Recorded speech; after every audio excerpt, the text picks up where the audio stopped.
Bem-vindo, meus irmãos e minhas irmãs. Sou o Padre Marcos dos Santos. Desde já agradeço a cada um de vocês que me acompanham e peço que você possa dar seu like ou seu dislike se você não gostar e possa fazer seu comentário, porque assim o YouTube interpreta e vai recomendar que é alguma coisa positiva, vai recomendar para outras pessoas, pessoas que procuram no YouTube palestras do mesmo tema. Então nós estamos já festejando a solenidade de Pentecostes. Vai ser lido agora o Evangelho do domingo de Pentecostes e nós vamos meditar a palavra de Deus. O Senhor esteja convosco, Ele está no meio de nós.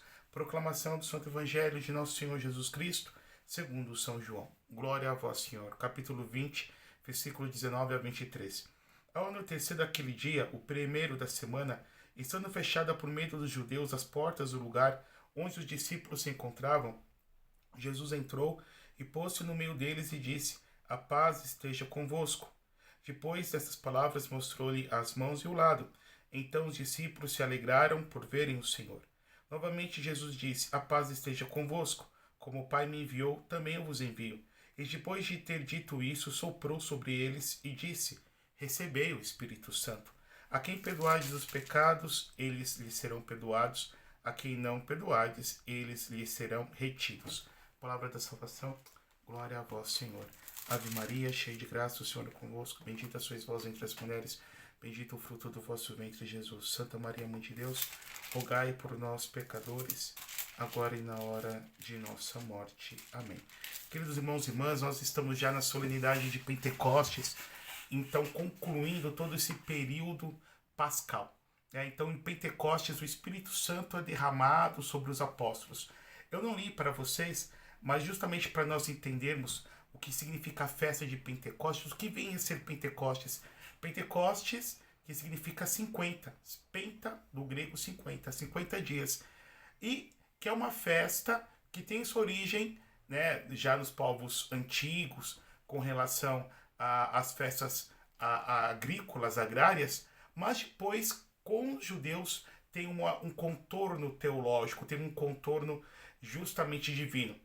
Essa festa, que no Antigo Testamento nós podemos encontrar em Êxodo, é chamada de Shavuot, ou também chamada a festa das colheitas, das primícias. Então, nós tivemos a libertação, o padre vai explicar o sentido do Antigo Testamento, depois nós vamos para o Novo Testamento.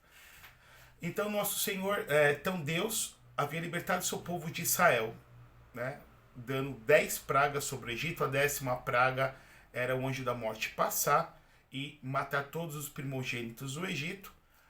As casas que tivessem com os umbrais marcados com o sangue do cordeiro, essas casas seriam poupadas. Foi o que aconteceu com a casa dos hebreus, justamente com os hebreus. Esse cordeiro, que já era uma alusão ao sacrifício de Jesus, que Jesus realizou na cruz por nossa salvação. Depois dessa 10ª praga, o faraó liberta o povo. E aí o povo segue seu caminho, indo até o Mar Vermelho. O faraó volta-se atrás, se arrepende, o seu coração está totalmente endurecido, ele põe seus exércitos adiante, e Moisés então, golpeando o Mar Vermelho com sua vara, abre-se milagrosamente o Mar Vermelho em 2 paredes de água, e o povo de Israel segue a pé enxuto. Quando chegou do outro lado do mar, o exército de Moisés estava atravessando, perseguindo o povo hebreu. É quando então esse milagre é suspenso e as 2 paredes de água acabam sepultando nas águas o exército do faraó. Pois bem, depois que o povo hebreu está marchando para a terra prometida onde corre leite e mel, após 50 dias, Moisés sobe o Monte Sinai e Deus entrega para ele a tábuas da lei. Moisés jejua 40 dias, 40 noites, como se fosse uma quaresma, podemos assim dizer numa comparação. Então Deus entrega a sua lei, Deus entrega os mandamentos, esses mandamentos que foram gravados, né, com dedos de fogo por Deus Pai Todo-Poderoso em pedras. Depois nós sabemos pela própria narrativa bíblica que Moisés escuta o povo bailando, cantando, dançando. E na verdade, nesse inteirinho, o povo pensava que Moisés havia estado morto e pede para o irmão de Moisés, Araão, construir um ídolo, um bezerro de ouro. E aí é quando Moisés desce, se revolta, quebra lá as tábuas da lei no pé do monte e depois volta, castiga o povo e volta para o Monte Sinai e Deus dá uma segunda tábua da lei. Porém, que fique bem claro, a lei de Deus, pelo qual nós homens devemos nos reger, né? E aqui está o núcleo dessa lei, os 10 mandamentos, a lei de Deus. Então, a forma que nós devemos viver, o modus vivendi nosso, amar a Deus sobre todas as coisas, não colocar o nome de Deus em vão, guardar domingos e festas, honrar pai e mãe, não matar, não pecar contra a castidade, não pecar contra a pureza, né? Não roubar, não levantar falso testemunho, não cobiçar a mulher do próximo, as mulheres, o homem da próxima, e não cobiçar as coisas alheias. Leis que já estão inscritos no coração do homem por direito natural. Esse é o sentido justamente dessa festa, da festa do Shavuot, da festa de Pentecostes no sentido judaico. Agora nós vamos para o Evangelho, nós vamos para Jesus. Jesus que por meio da sua paixão, morte e ressurreição. Pecha, Páscoa, peça significa salto, passagem. Jesus passa da morte para a vida. Jesus nos resgata do pecado para a graça. Aqui está o sentido da passagem, da pecha, do salto que Jesus ele realizou, e realizando este salto ele levou cada um de nós consigo. E aí o evangelho de hoje vem nos dizer justamente isso. Jesus aparece com as portas fechadas. Esse evangelho aqui é o evangelho do domingo de Páscoa. Jesus está ressuscitado, com seu corpo ressuscitado. E aqui vale a pena nós sabermos que o corpo ressuscitado é o corpo de carne e osso, porém com características novas, com atributos novos. E o que Jesus faz? Jesus diz, Shalom, primeiro, a paz esteja com vocês, o Shalom de Deus. A paz que é fruto da reconciliação. A paz que não é simplesmente uma ausência de conflitos. A paz que é fruto de um coração reconciliado com Deus, consigo mesmo e com os irmãos. Aqui está o fruto do sacrifício de Jesus. E Jesus, depois de desejar a paz, depois de comunicar a paz, Jesus sopra, recebeu o Espírito Santo. Aqui nós temos o chamado Pentecostes joanino, ou Pentecostes de João. Recebeu o Espírito Santo, porque o Espírito Santo ele é fruto, justamente, esse Espírito Santo derramado nos nossos corações é fruto da Páscoa do Senhor. Agora, como nós vamos entender o Pentecostes? Eu falei agora do Evangelho de João. Se nós vamos para Lucas, eu vou contextualizar aqui não é uma homilia, como se fosse uma palestra. Se nós vamos pegar no primeiro capítulo, último capítulo do Evangelho de Lucas e o primeiro capítulo do Atos dos Apóstolos, que foram compostos pelo mesmo autor, antes de Jesus subir para o Pai, Jesus pediu para eles ficarem em Jerusalém, aguardando a vinda do Espírito Santo. E de fato foi o que aconteceu. Eles ficaram, os 11, porque Judas havia se matado junto com a Virgem, com Nossa Senhora, junto com os demais apóstolos, no cenáculo. Ou seja, em Jerusalém havia uma casinha, uma habitação, que era moradia da família de João Marcos e também da mãe de João Marcos, chamada Maria. Nessa sala superior, chamada cenáculo, é onde aconteceu a última ceia. E foi nessa sala superior também onde o Espírito Santo foi derramado. Então, nos diz a narrativa lucana que eles, estando em oração, eles escutam justamente um som ensurdecedor, um grande barulho, e de repente as portas se abrem e o Espírito repousa como em línguas de fogo sobre a cabeça deles. E eles saindo, começam a louvar a Deus, começam a pregar. E o povo, cada qual entende na sua própria língua. Aqui nós vemos a ação do Espírito Santo de unificação, de unidade. Assim como onde há divisão, como na Torre de Babel, como está em Gênesis, há divisão, onde o demônio põe a pata, a divisão, onde o Espírito Santo age, nós temos então a união, nós temos então a comunicação da paz de Deus. E, irmãos e irmãs, justamente agora que nós estamos vivendo, o Pentecostes vem dizer para nós que nós vivemos agora essa era do Espírito Santo. Em que sentido? Não no sentido gnóstico, o padre não está falando aqui do sentido de Joaquim de Fiore, mas é a época em que a missão da igreja se faz presente, até a segunda vinda de Jesus. E toda essa ação de Deus vai se dar, na realidade, pela ação do Espírito Santo. Aquilo que havia dito na homilia anterior, como diz Congar, né? A pessoa sem rosto do Divino Espírito Santo. A pergunta que nós deveríamos nos fazer é: quem é esse Espírito Santo? Quem é o Espírito Santo? É muito interessante, porque nós vamos encontrar já em Gênesis dizendo que o Espírito pairava sobre as águas do céu. Mas os judeus ainda não tinham claro quem era o Espírito Santo. Vamos para o Evangelho. Cada povo adorava o seu Deus na antiguidade, e havia apenas um só povo que adorava um Deus único e verdadeiro, que era o povo hebreu. Como nós escutamos lá em Êxodo, como Deus ensina para que Moisés ensinasse para o povo: Shema Israel, Adonai Eloheinu, Adonai Ra, escuta Israel, o Senhor é Deus, o Senhor é um. Jesus vem ao mundo. E Jesus vindo ao mundo, Jesus revela um segredo que está em Deus. Jesus revela que ele é o Filho. E se Jesus é o Filho, aquele que está no seio do Pai, se Jesus revela que ele é o Filho unigênito do Pai, por consequência, se há um Filho, há um Pai. Só que na última noite da vida de Jesus, no cenáculo também, neste mesmo cenáculo que ele instituiu a Eucaristia e que foi derramado o Espírito Santo em Pentecostes, Jesus revela um outro segredo: que em Deus há um Espírito Santo, que em Deus há um Paráclito, aquele que é o Espírito da verdade, aquele que é o defensor. Mas não apenas uma ação divina. Na verdade, o Espírito Santo é Deus. E aqui a pergunta que nós devemos fazer é: quem é o Espírito Santo? Aquele credo mais longo que nós rezamos em algumas missas mais solenes, chamado Credo Niceno-Constantinopolitano, vem dar claramente a definição do Espírito Santo. O Espírito Santo, que é Senhor que dá vida. Então o Espírito Santo é vivificador, Senhor que dá vida, e que procede do Pai e do Filho. Procede do Pai pelo Filho. E com o Pai e o Filho é adorado e glorificado ele que falou pelos profetas. O Espírito Santo em Deus é o amor entre o Pai e o Filho e o Pai.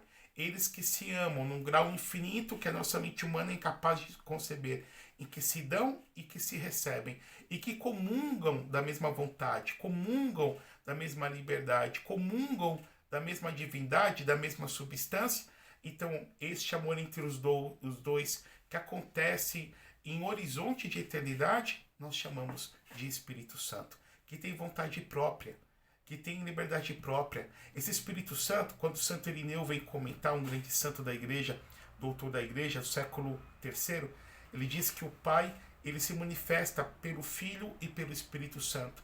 O Filho e o Espírito Santo são como os dois braços, as duas mãos que o Pai dá para cada um de nós. Este próprio Santo Irineu, ele vem falar que o Espírito, quando repousa sobre Jesus, ele vem repousar sobre Jesus para se acostumar com a nossa carne, se acostumando com a carne de Jesus totalmente pura, para poder depois ser derramado sobre todos os membros da igreja do Pentecostes. É o Espírito Santo de Deus. Este Espírito Santo, meus irmãos, minhas irmãs, como nos lembra, por exemplo, Hilário de Poitiers, um grande santo da igreja também, que ungiu a Jesus de Nazaré. Foi o Espírito Santo que falou pelos profetas na Escritura. Foi o Espírito Santo que inspirou os escritores sagrados, os hagiógrafos, a escreverem a Bíblia, ou seja, a palavra de Deus com linguagem humana para a nossa compreensão. Foi o Espírito Santo que nos trouxe Jesus no ventre da Virgem Maria. Foi concebida por obra e graça do Espírito Santo. Foi o Espírito Santo que ungiu toda a vida de Jesus. Foi o Espírito Santo que deu uma unção toda especial para Jesus, justamente no seu batismo, em que aparece diante dos discípulos de João Batista e de Jesus como uma forma corpórea de uma pomba. O Espírito Santo que ungiu a carne de Jesus, transformando Jesus de Nazaré em Cristós, em Machia, em ungido. Este Espírito Santo que ele garantiu que a missão de Jesus fosse totalmente realizada.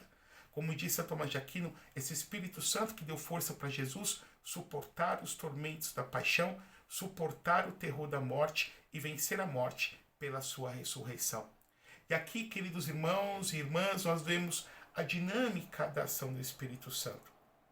Porque o Espírito Santo nos trouxe Jesus, o Espírito Santo que vem iluminar a nossa inteligência para que possamos compreender os mistérios de Deus e fazer com que nós possamos amar ao Senhor e amar cada um de nós. Von Balthasar, ele vem comentar uma categoria chamada inversão trinitária.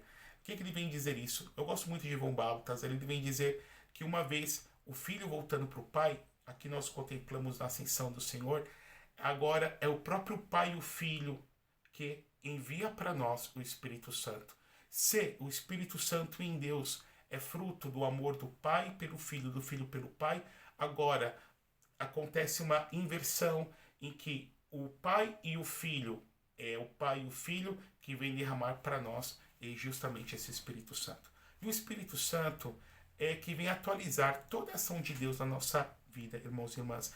Então, se os mártires puderam derramar seu sangue por amor a Jesus, se as virgens guardaram sua pureza por amor a Jesus, se os apóstolos pregaram, se os doutores ensinaram, se toda essa ação da igreja aconteceu de uma forma estupenda, aconteceu por obra do Espírito Santo. O Espírito Santo que vem gravar nos nossos corações a lei de Deus, não mais em pedras, em tábuas de pedras, mas no coração de carne, é o Espírito Santo.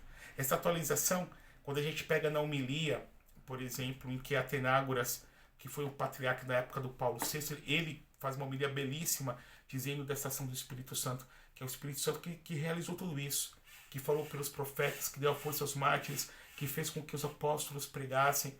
Este Espírito Santo que vem santificar-nos, meus irmãos e minhas irmãs, é o Espírito Santo, que, como por exemplo na Santa Missa, o padre faz sombras sobre as oblatas, sobre o pão e o vinho, invocando o Espírito Santo sobre o pão e o vinho, para que ele se transforme no corpo e no sangue, na alma e na divindade de nosso Senhor Jesus Cristo.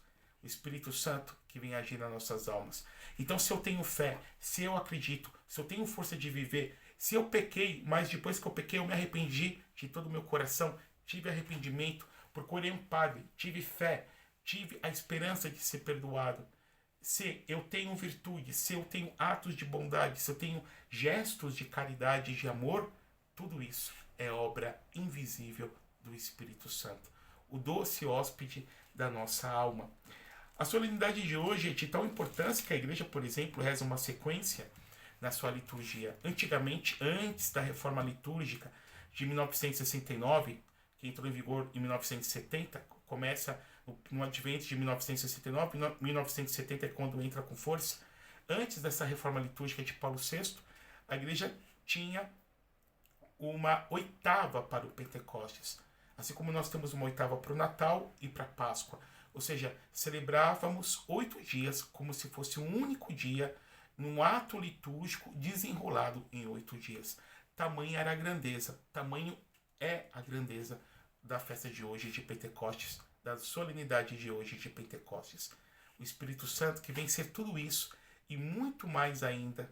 O Espírito Santo que vem ser o sopro, o ruá de Deus, o sopro que dá vida, que dá alento, que vivifica tudo. Daí que nós vamos entender a segunda leitura, que Paulo vem dizer que é o Espírito que suscita os ministérios no corpo místico de Jesus. Que possamos, irmãos e irmãs, falar com o Espírito Santo nos nossos corações. Quando estamos em estado de graça, o Espírito habita na nossa alma. Este Espírito que desde o dia do nosso batismo, depois mais ainda na nossa confirmação, mas ainda em cada sacramento que nós recebemos adequadamente, veio aumentar em graça, em amor, doçura, aumentar em intimidade, aumentar em relacionamento, aumentar em amizade entre nós e o próprio Deus. Tudo isso é viabilizado pelo Paráclito, pelo Espírito Santo, que é derramado e foi derramado e sempre será derramado nos nossos corações. Que o Deus Todo-Poderoso os abençoe e vos guarde, por intercessão da bem-aventurada sempre Virgem Maria. Deus que é Pai, Filho e Espírito Santo. Amém. E viva o Espírito Santo!